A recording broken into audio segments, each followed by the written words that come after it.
Well, that game was a lot more entertaining than previous games, and this is my post-match reaction to it and the player ratings. A 4-4 draw against Bournemouth, and I think overall a really, really good performance from United. It's a shame we didn't win the game, and it's worthy of note that we conceded 4 goals, and that has to be looked at. But the performance in terms of the endeavour, the attacking intent, and some of the attacking play was certainly a marked improvement on what we've seen previously. The first half, I think, is probably the longest period of sustained time in a game this season when we've played really, really well. There was a natural kind of cohesion and flow to the game, and I think in Bumo, Cunha and Mount as that front three absolutely bring that with their intelligence, with their movement, with their interchangeable positioning. Three really capable players who I think complement each other quite well. There was talk of Amram changing his system before the game. I didn't see that at all.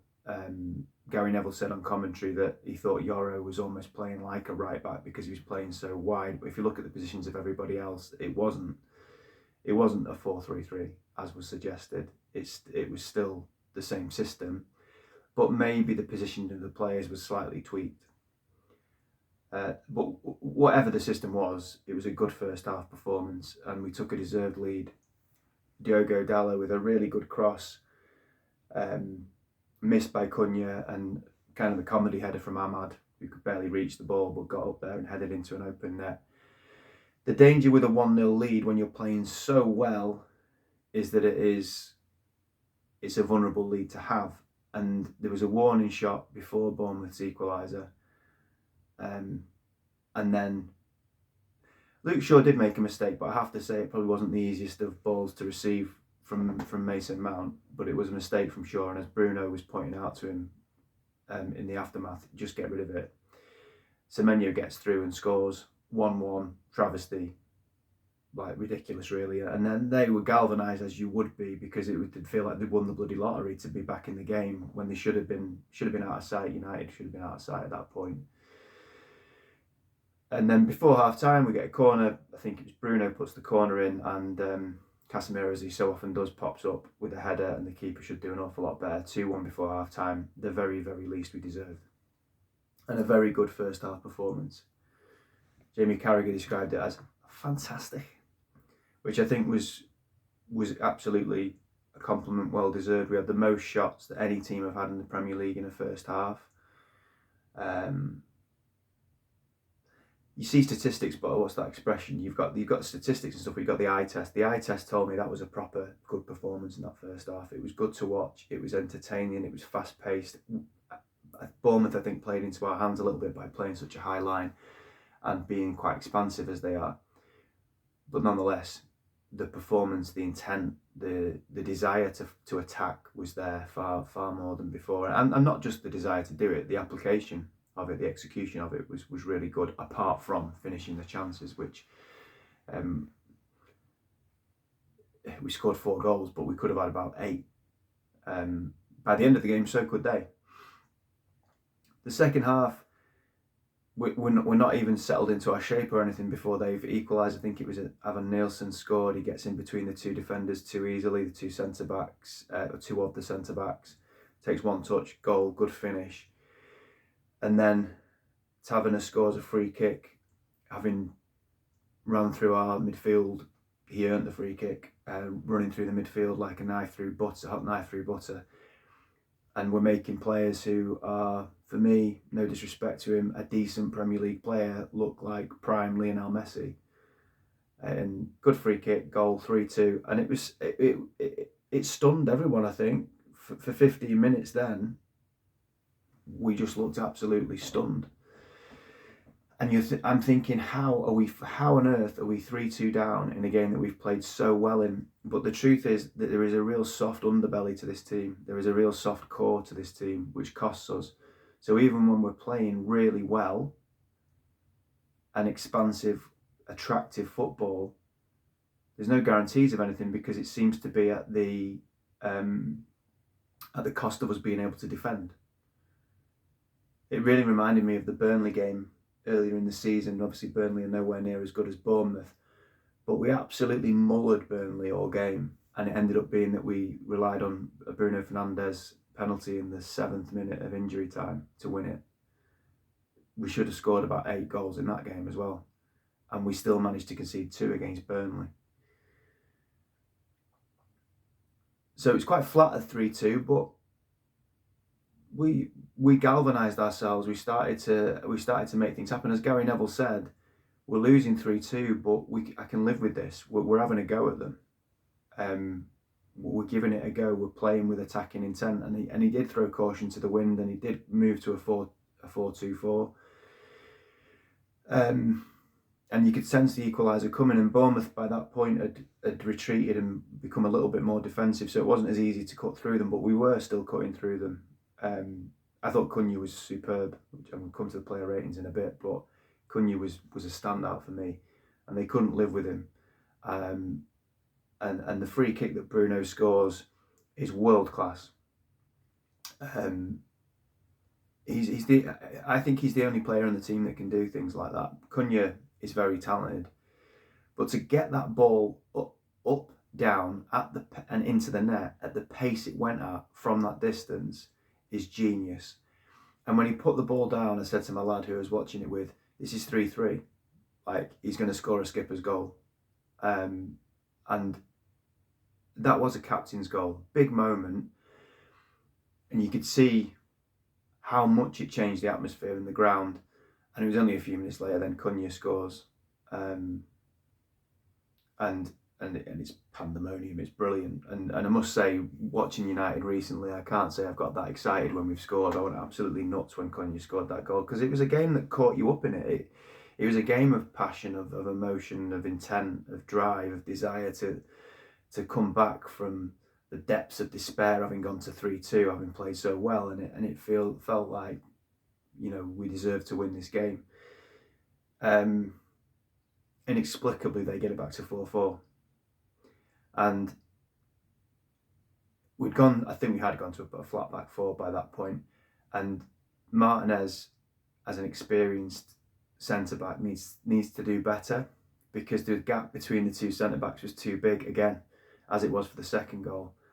And the lad, as every said, it kind of ricochets towards him. Ahmad actually comes back and wins the ball and does well, but it ricochets towards the lad that scored. But the gap between the two centre backs is too big.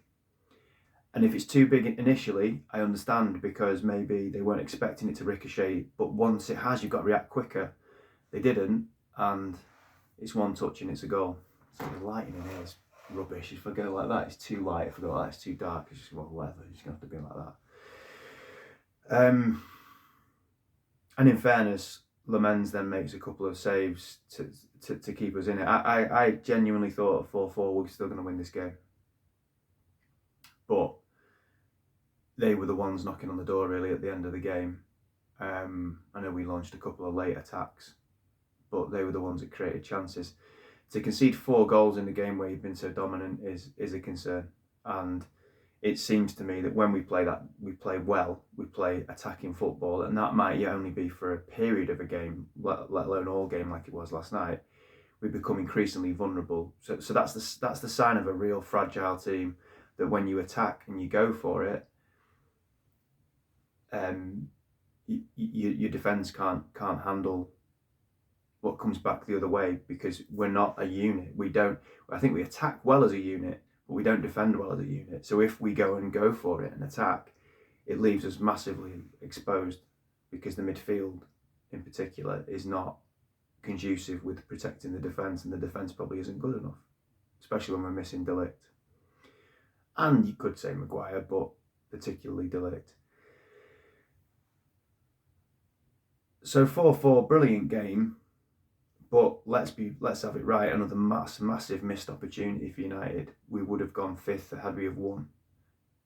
Level on points with Chelsea in 4th.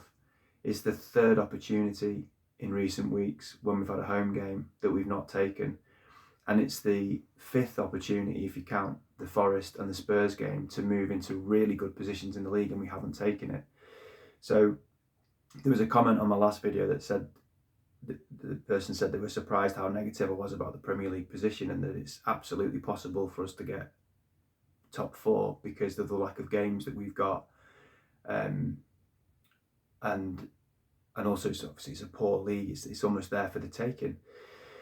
There's an opportunity there to do that, absolutely, but that's only one part of it. I'm not denying there's an opportunity, and I did say that in the video. I said this is a poor league, and if ever there was a chance to meet the remit of getting into Europe, not United aren't getting in the Champions League, but getting into Europe, then there's a massive opportunity to do that because the league's so poor. But having the opportunity is one thing, taking it is another, and this team consistently shows it can't take it. So when we were in front against Notts Forest a few weeks ago in October, if we'd have hung on to that lead, we'd have been second, I think, at the end of the day. And we capitulated and ended up having to scrap for a draw.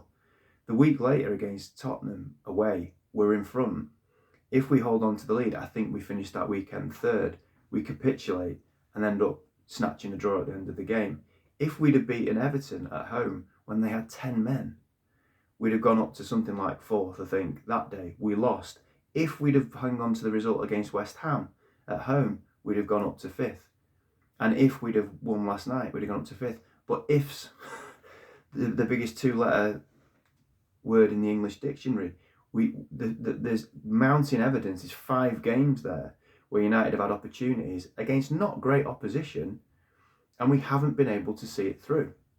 So the team will not get top 4 because it's not good enough to take the opportunities that are there in front of it. And that's been proven, whether it's a tight, cagey game like the Everton game where we can't break a team down, or it's an expansive game where there's an ebb and flow to it, like probably last night, and to some degree maybe the Forest and the Tottenham games. Either way, we're not winning those games. And when a team comes and defends against us, we struggle to break them down. When a team comes and plays expansively against us, we've definitely, I think we've improved in that regard. We score goals, but we are so fragile defensively. That unit as a team is not good enough to both attack with flair and also be able to keep the Wolves from the door at the other end. And that's not going to change because the players we've got are not going to change this season, and the manager isn't going to change because the club will stick with him. So this is what we've got. United aren't signing 2 or 3 players in January because either they haven't got any money or they'll choose not to because apparently you don't do any business in January. That's their ethos.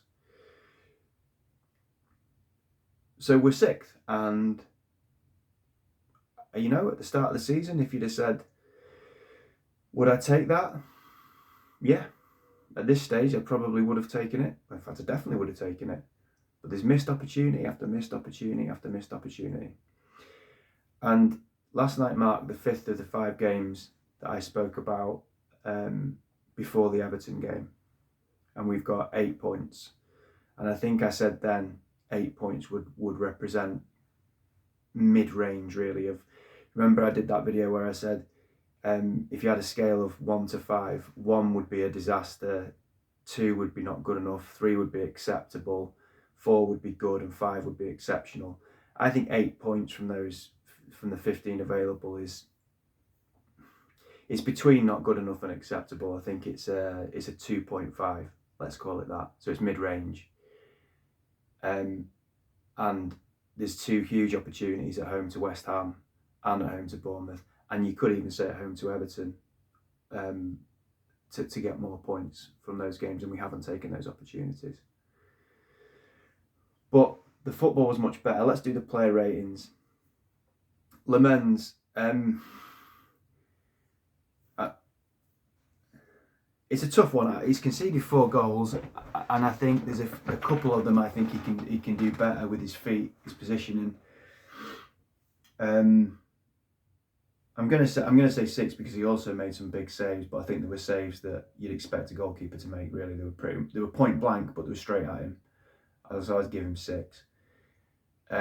Let's go with the 3 centre backs from the start. Were Shaw didn't have a good night. I'd say 5.5, was at fault for the first goal. I think, just thinking there was something he did in the build up to the second goal which wasn't great, which I can't remember exactly what it was because it was 8 goals in the game, so forgive me for not knowing the specifics, but I remember thinking he could have done better with one of them, at least one of the other ones. Not good from Shaw. Heaven had a tough night as the centre of those three, I'd say. He used the ball well and he brought the ball out quite well, but you'd have to say 5. Yoro, 5. Again, I don't think any of the back three were particularly good. Ahmad, 6, scored the goal in the first half, looked good, still looks dangerous, even if he's not playing particularly well, still looks dangerous, so 6. Diogo Dalot on the other side, great assist for Ahmad's goal. Steady performance, 6. Definitely gave us a different kind of threat when he was an out-and-out fullback and we were going for it with the 4-2-4 formation. Midfield, Casemiro, 6, better than previous weeks. Used the ball quite well in the first half. His range of passing was pretty decent. Scored a goal. Gave away the free kick, I think, for Taverner's that Taverner then converted, but I think he kind of had to do that. Came off with half an hour to go. Decent from him. Bruno, I'd have to give him 7.5. I think if you look at it as an all-round midfield performance, not great, but you look at the impact he had on the game. He assisted Casemiro's goal. He was absolutely kind of conducting the orchestra from that deep position in the first half. In particular, a lot of our play came through him. He scored a world-class free kick, and he remains for me our most creative threat. So 7.5. The starting front three, Mount, not as good last night. I'd say 6. Yeah, 6. As I say, played an iffy ball to Luke Shaw, but still looked quite creative. I still think he takes the ball in the half turn beautifully. His first time passing, his natural off the cuff stuff is really good, but not quite as effective last night. And Mbumo, I thought Mbumo was poor, and I'm quite concerned that the drop off is really significant. We're a better team with him in it, but he missed a gilt-edged chance. I'm trying to think whether it was at 3-2 or 3-3, where the ball ricochets off, and I think we were shouting for handball, and it ricocheted off to him, and he's, I don't know, 6 yards out, and he's just absolutely blasted it over the bar. He ran into trouble a lot last night. His use of the ball wasn't particularly good. He's a good player. He's a really good player. I'm not sure he suits playing where he's being asked to play as like an inside right. I think he probably is more of a 4-3-3 right winger. But my concern is the zombie effect that I've spoken about before, that a player comes in with a really good reputation, a really good lad, you can see that, and plummets and descends to the standards that are around him, or maybe just can't handle playing for United, I don't know. But and there's absolutely time for recovery, but I thought he was poor last night, so I'd say 5. Cunha, 8. He just brings something different. He's got flair. He did a piece of play in the second half where one of his touches was just, I can't even describe how good it was, and he got away from 2 or 3 players, and then he pinged the crossfield ball over. He was involved in everything that was good about United last night, and he can come and show with his back to goal. He can turn in tight spaces. His passing is superb. He's got that bit of devilment about him. He has got that flair where he'll just make something happen with a piece of footwork. He's a United player, if you'll know what I mean. He potentially is a talismanic figure for this team. He needs to be more consistent. But like Gary Neville said, even though his stats are quite poor, really, considering how good a player he is, he doesn't half make a difference when he's playing. And I think going forward, he gives us so much. He's so much better than what we had last season. And I thought he was outstanding last night, and he put a hell of a shift in, and it felt like if anything was going to happen, it was going to be him and Bruno at the heart of it. Subs, Kobbie Mainoo came on with half an hour to go, so had a decent amount of time. I thought he was neat and tidy. I've always got to kind of be considered about Mainoo because he's not much fit, and you're putting him into the centre of a midfield minefield that doesn't have a lot of protection around it, and you're in the middle of an arum scarum basketball game, and he's not match fit. So was he great? No. But I thought he was all right, and I thought he as I say, he linked things together, he threaded things quite nicely. So I'd say 6 for him. Martinez, 5. As an experienced player, I don't think he marshalled the defence particularly well. He wasn't tight enough for at least one of the goals. So 5 for me. Mainoo, Martinez, Dorgu came on but wasn't on that long. Xerxes came on and wasn't on that long. I don't know who else came on. Oh, Seshko. Seshko was quite bright actually. Just ran into someone a couple of times, like as in when he was trying to dribble. But I thought he looked quite bright, and he gave us a different dynamic. And I think he's involved in, was it Cunha's goal? I'd say 6 for him. He was all right. I think one of the issues we've got, this talk of a change of system, that he might go to 4-3-3. The defenders we've got all look more comfortable. The centre backs all look more comfortable when there's 3. The team, probably the whole team, probably suits playing a 4-3-3 more than it would suit playing a 3 at the back. But Martinez last season, when he was fit, looked far better as part of the 3. And I think we saw last night when he came on as part of the 2, it didn't look particularly secure. A young boy like Yoro, a young boy like Heaven, they're going to have that more protection as part of the 3. Maguire, for me, has been reborn as part of the 3. I think he looks a completely different player when he's got that protection around him as part of the 2. Wouldn't trust him as far as I could throw him. De Ligt, for me, is the one that I think could do whatever you ask him to do, but he needs things around him. He can't do it on his own.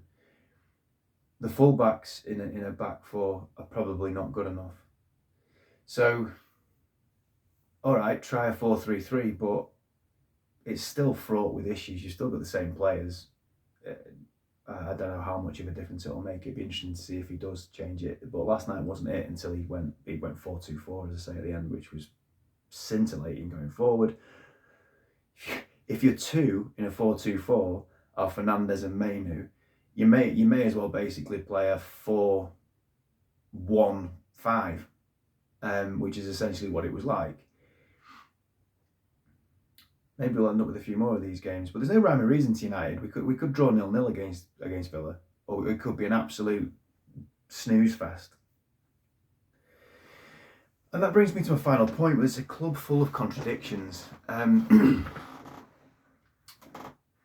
was a lot of talk yesterday and sort of noise around Amrin because of comments he'd made about maybe changing the system, and he made some comments about the youth where he said Harry Amas is struggling at Sheffield Wednesday. I'm pretty sure what he meant was Sheffield Wednesday is struggling at the bottom of the Championship. Please God, he's been watching what's been going on, and Harry Amas has been their best player this season. I'm sure he didn't mean Harry Amas personally is struggling. I think he meant the team that he's with is struggling. And he mentioned Chido Obi, and he mentioned Collier, and he basically was saying if the young players are good enough, I'd play them, but they're not. Maybe that's right, or maybe he just is trying to preserve his job and he doesn't trust young players. I don't know, but you've got to be careful about what you say with United and the DNA of the club, as I mentioned previously. To me, anyway, is quite sacred. But it brings me to the contradictions of the club. As I mentioned in the last video, they don't want to do it the United way, the old school United way. They're moving away from that. They want to create their own way. All right then, if you're going to do that, show us what that way is, please. Because I don't know what this team's supposed to be doing other than what Ruben Amorim's asking them to do. So is what we're saying then that the way we want to play football is with 3 at the back and playing a Ruben Amorim style of play? There isn't any style of play under Ruben Amorim, really. There's nothing bespoke about it at all. But we were told, Jim Ratcliffe said it in an interview in February 2024, 3? It's all blurring into one. 24. He said, the manager, the head coach, whoever comes in, will have to fulfil the remit that we set them. And the people that are going to set the tone, people that are going to set the style of play, the way we want to play, is going to be Omar Barada and at the time Dan Ashworth and Jason Wilcox. And I guess to some degree him, Jim Ratcliffe, although what he knows about football, I think you're probably right on a stamp. So Dan Ashworth left, so you've got Jason Wilcox and Omar Barada now. But he said it directly. He said the manager has to come in and basically fulfill their remit. Well, we're 2 years into Ineos, we're a year and a bit into Amorim, and I look at what's there and say, okay, so what are we shooting for then? What is this? I see no mark of any bespoke way of playing at all. So if you're not going to do it the United way, all right, I disagree with that, but show us what your way is. Show us your vision, because we were told there was going to be a game model where throughout the club, the kids like under 9s, under 10s, under 11s, 12s, 13s, 14s, they're all going to play the same way. The academy's going to play the same way. Every team in the club is going to play the same way. Well, they're not. So there's a contradiction in itself. And another contradiction, or maybe that's the wrong word, is that if this is the way, if Ruben Amorim and playing 3 at the back and doing it that way is the way that you're thinking football should be played moving forward, niche is probably too strong a word, but you've picked someone, let's say at best, with a very specific formation that requires very specific players. The idea again was that if you have a way of playing that's set apparently by Omar Barada and Jason Wilcox, whereby if the manager then got sacked, it wouldn't be that big a deal because there's a bespoke way of playing that another manager comes in and can take on. Well, how many managers, I can do my head in, how many managers are there out there whose specialism is playing 3 at the back? If you said to me now, Ruben Amorim's going to get sacked and we're going to open up, not considering formations or anything like that, we're not being that bespoke. If we just said we are opening up the list of managers who would be available to come to Manchester United, whatever formation they play, whatever style of football they play, this is your list. That list would be very small and that list would be very uninspiring. And that's with managers who play any style of play.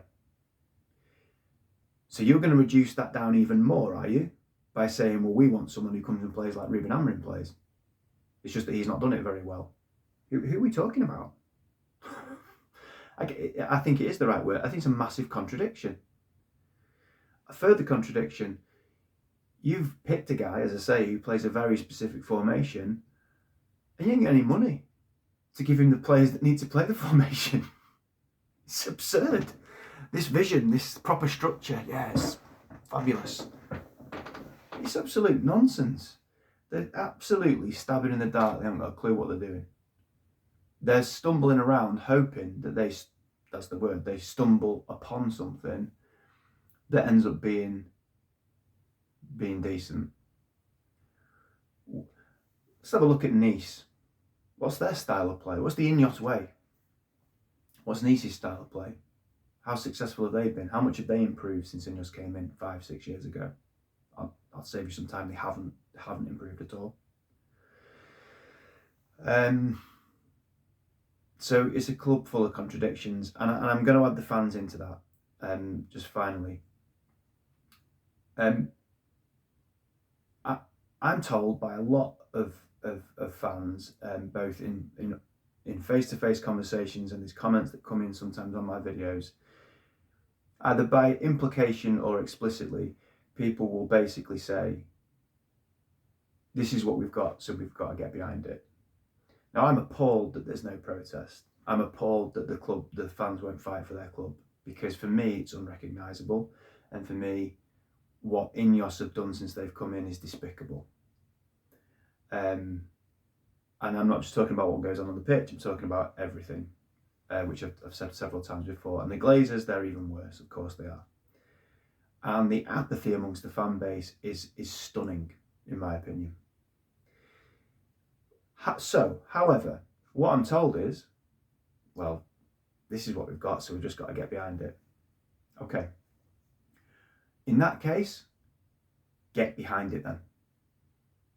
Because I don't see a group of fans that are, inverted commas, getting behind it. There's apathy towards any protest, but there's apathy towards the team, and there's apathy towards everything around the club. So last night's an example. You're 3-2 down, it's flat as a witch's tit, the team needs lifting. Well, you've decided you don't want to protest again. This is happening because of 21 years of neglect and incompetence. You've decided you don't want to protest against that and that this is fine. So if it's fine, rally them, get behind them. Don't just sit there waiting for something to happen. And then there was a corner and there was some rumblings, and then we scored and then it lit up, and then we scored again and it lit up even more. But I don't see a fan base that's behind the team and behind the club. Away from home we are. And at Old Trafford, the Red Army have done a great job of that visual of the flags in the Stretford end when the team comes out is superb, it's amazing. And when over the tannoy they're playing Take Me Home United Road, that makes the hairs on the back of my neck stand up. That's amazing. But what I'm talking about is creating an atmosphere during games when the team really, really needs you. Now, there's a group of people trying to do that, and it gets lost when there's 76,000. There's only maybe, 1,000 trying to make a noise. But the contradiction for me is, if you think that this is all okay, which you clearly do, because you're paying your money to go to the games and you're not protesting against it, you've got a voice but you're not using it, then use your voice to get behind the team at least and make a decent atmosphere. But neither of those things is done. So it's a club of contradictions, and I say I include the fans in that. Right, we will leave it there. A mad night, always going to be a longer video because I guess there's a lot to cover, and we'll see what next weekend brings against Aston Villa. Glazers out.